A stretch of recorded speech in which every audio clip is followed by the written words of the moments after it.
when pain freezes and the soul learns to be reborn, there are pains that feel like they pull the ground from beneath you.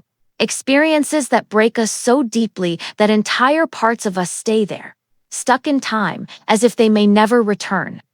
Sometimes it's not just suffering, it's the feeling that something inside us has shattered, lost its color, stopped pulsating, and yet, in the middle of those quiet ruins, there is a movement that insists on existing. A small, fragile breath that tries to remind us that rebirth is possible. Because the truth is, some traumas don't fade with time.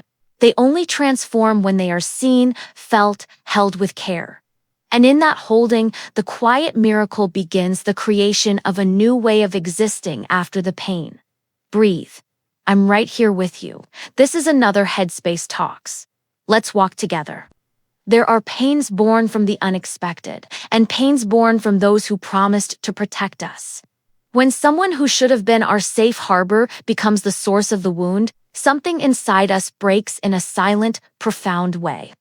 It's not just the event that hurts, it's the breaking of trust. It's realizing that the world, once solid, suddenly feels unstable. And that's where trauma settles, not only in what happened, but in the sense of emotional abandonment. The soul tries to move on, but a part of us stays frozen, exactly where everything collapsed, as if an inner version of us remained in that moment, holding its pain alone, not knowing how to continue. On the outside, life goes on. On the inside, something stays motionless. And that stillness, almost invisible, is what we call the paralysis of the soul. It arrives without warning, grows without being noticed, and suddenly we're living only half of our lives. And the hardest part is that, many times, we don't even realize this inner freezing. We keep functioning, fulfilling roles, smiling when needed, while a quiet part of us is begging, silently, to be seen. And in that almost muted plea, the possibility of rebirth begins.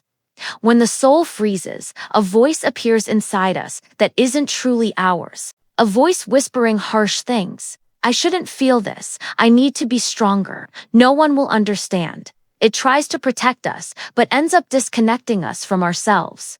This inner voice creates labyrinths. It makes us believe that feeling is dangerous, that trusting is foolish, that loving again is impossible. And no matter how much we try to silence it, the thoughts return like echoes of a pain, still searching for acknowledgement. But this voice is not an enemy. It's just a wounded part trying to keep us away from suffering. And when we begin to listen to it with tenderness, it changes. It doesn't disappear, but it stops commanding everything. Little by little, we learn that we can feel again, without breaking again. Over time, we learn to separate fear from truth. To see that harsh thoughts aren't prophecies, they're scars trying to prevent new falls. And when we welcome that part with kindness, it finally understands it doesn't have to scream anymore. Self-compassion doesn't erase what happened, but it opens space for us to breathe inside the experience. It's like touching a wound gently. It hurts, but it helps healing. And forgiveness, when it comes, isn't for the one who caused the pain, it's for the part of us that was left alone for too long. Self-compassion isn't weakness, it's soul maturity. It's the courage to say to yourself, I deserve care, because every deep pain is also a moment of loneliness. And breaking that loneliness, even with small gestures, is the beginning of finding ourselves again. Sometimes, all we need is someone who listens. An attentive look. A safe space. When we find that, the body relaxes, the soul breathes, and a new possibility is born. The possibility of existing in a way that feels more whole, more true, more ours. And the more gently we treat ourselves, the more we understand that healing doesn't depend on forgetting. It depends on welcoming the pieces we lost along the way. Self-compassion stitches what trauma tore apart, stitch by stitch, patiently. Rebirth doesn't happen all at once. It's a slow process, almost imperceptible, like the sprout that emerges after the land has burned. Small achievements, things that seem insignificant, are signs that something inside us is beginning to pulse again. The first time you trust a little, the first time you laugh again, the first time you feel like trying. These small gestures are enormous. They show that the soul is lifting the body from the ground, finding ways to keep going despite the scars. Gratitude is born exactly there, not as obligation, but as the quiet recognition of the miracle of being alive after everything. And the more we acknowledge these small victories, the more we realize we are not stuck. We are moving slowly, fearfully at times, but moving, and every step is silent proof that life still wants to bloom inside of us. After pain, loving feels risky. We think we'll never be who we were, never trust again, never desire again. But love, when it arrives at the right time, doesn't ask us to be who we were. It welcomes who we've become. Some people spend years believing they don't deserve anything beautiful. But worthiness isn't a reward, it's a reminder. A reminder that even if we are wounded, we still carry the capacity to bond, to feel deeply, to touch and be touched with care. When someone truly listens, receiving us without judgment, we learn that a marked heart can still love. Not like before, but in a new way, more aware, more sensitive, stronger. And this renewed love arising from within or offered by someone else shows that trauma may have hurt our trust, but it didn't destroy our ability to connect. There are still paths to affection, even after everything. The present moment is where rebirth begins. Not in the past that froze us, nor in the future that still scares us. It begins in the instant we decide to speak, to ask for help, to accept a hand offered to us. This movement, however small, is the start of a new inner life. The present welcomes what the past tried to paralyze. It gives us back the capacity to trust, first in another person, then in ourselves. And it's in this trust that neogenesis happens, when the soul understands it can move forward, even without becoming what it once was. Rebirth isn't forgetting.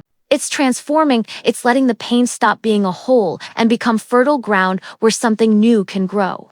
And little by little, we realize that living in the present is what frees us. What breaks the invisible chains tying us to who we used to be. The present opens windows where there used to be only walls. Pain has this strange way of appearing like an ending, when in truth, it is a quiet beginning. It comes as rupture, as a shadow stretching over who we were, but inside it lives a seed that keeps pulsating. Sometimes so small, so discreet, it almost goes unnoticed. But it's there, waiting for someone to look at it with the tenderness we never received at the moment we were hurt. When we find a safe space to speak, something inside us finally moves. The soul, once frozen, begins to melt slowly, like ice meeting warm light. And in that process, we realize something profound. We're not being reborn to become who we were. We are being reborn to exist differently. More aware, more sensitive, more whole. A new version of ourselves, not despite the pain, but also because of it. The truth is, no trauma dissolves on its own. But when someone listens without rushing, when someone holds our story without judgment, we create space to breathe, where before there was no air. We create room to welcome parts of ourselves that were left behind, waiting for care. And in that reunion, gentle, delicate, almost sacred, inner life begins again. Not in a grand leap, but in small movements that open the way for a lighter future. Over time, we understand that what harmed us does not define the limits of what we can live. Pain doesn't have to be the ceiling of our existence. It can be soil, dark, dense, fertile, where something new prepares to blossom. Because even when everything seems destroyed, there is an inner ground that still offers possibility. And when we finally allow that possibility to bloom, we discover that life, light, and movement are still here. So before you go on, breathe. Feel what your soul is saying right now. What inside you is asking to be seen with more kindness? What is still frozen, waiting for warmth? Sometimes healing begins exactly there, in the simple gesture of acknowledging that you deserve care. A safe embrace, the chance to begin again. Nothing is more human than that. The question that remains is, what inside you is ready to bloom now? And of course, if you want to keep walking with me, subscribe to the channel and turn on notifications. Here, at Headspace Talks, we learn together how to turn pain into strength and silence into healing.